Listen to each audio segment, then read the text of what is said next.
nani alikushauri kwamba Ndaro kwenye magari yako mengi lakini Audi Q5 inaweza kufaa? Nafikiri aliyenishauri ni aliyeniagizia Bwana Tron Motors. Kwa sababu mimi nilimfuata nikamwambiaje, nimechoka kutumia Toyota.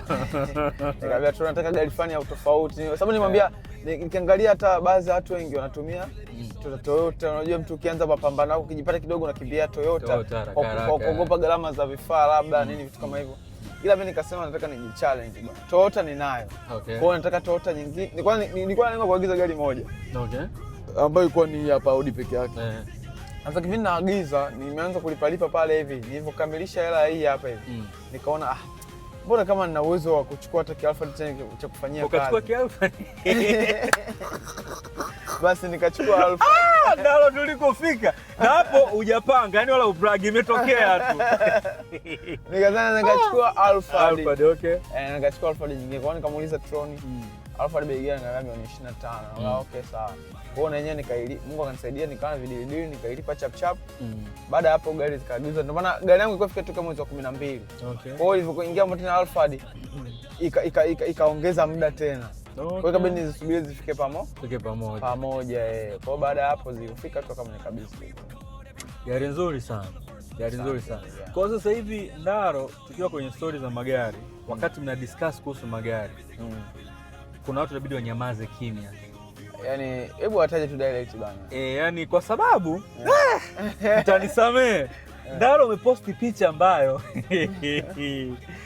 kuna picha umeweka pale, umeweka Outlander Asma, umeweka Subaru Forester SJ5 ya Mama Chanja, umekuja umeweka Mazda CX-5 ya kiredio. Kaka umekuja umeweka Toyota Crown ya ndugu yangu Shafi pamoja na Mr. Mwani.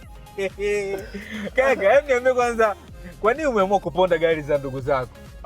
Sijaziponda ila niliwa challenge, yani nimewa challenge kwamba gari zenu za bei ya kawaida bwana. Yani nilikuwa lengo ni kwa challenge. Na mimi lengo langu wa challenge ni nini?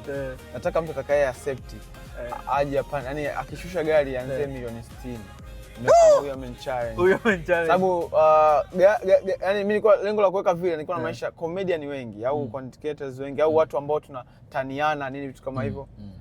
Gari zao ni Mazda, Crown, hapo Steve Mweusi. Hapo kwenye Mazda kuna Steve Mweusi, si kuna Kiredio, kuna nani. Alafu kuna Crown ndio wanazo watu kibao content creators. Unaelewa? Nakuelewa. Outlander ijikuta nyewe imeingia kwenye msala, lakini nilikuwa sina lengo naye kabisa la lakini Asma amepambana. Asma amepambana sana. Niko mtoto wa kike kumiliki Outlander sio mchezo. Alafu ni mwaka 2016. Sio mchezo. Na wewe ni gari ya mwaka 2015? Hii 2015 hii. Kaka kwa Audi Africa mwaka 2015 sio mchezo. Sio mchezo. Mwaka wa hiyo gari. Sio mchezo.